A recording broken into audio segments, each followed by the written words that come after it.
مچھر مارنا حرام ہے، یا کسی انسان کو دھکا دینا حرام ہے، یہاں پہ قتل کرنا حرام ہے، یہاں پہ اسلحہ لے کے آنا حرام ہے۔ اور یہ بھی یاد رکھیے کہ جو مسجدیں ہیں، مسجد کے اندر بھی اسلحہ لانا حرام ہے،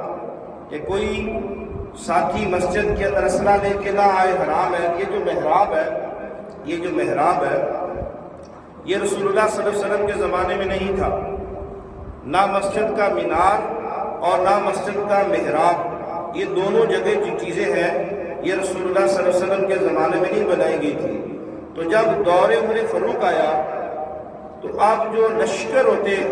ان کے لیے بڑا مسئلہ بن گیا کہ تیر ہے، تلوار ہے، کمان ہے،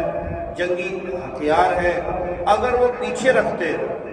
تو خطرہ تھا کہ دشمن آئیں گے اٹھا کے لے جائیں گے۔ کہ ہماری طرح سوسائٹیاں تو نہیں عرب میں، کوئی کسی پہاڑی پہ ہے، کوئی کدھر سے گھر ہے، آج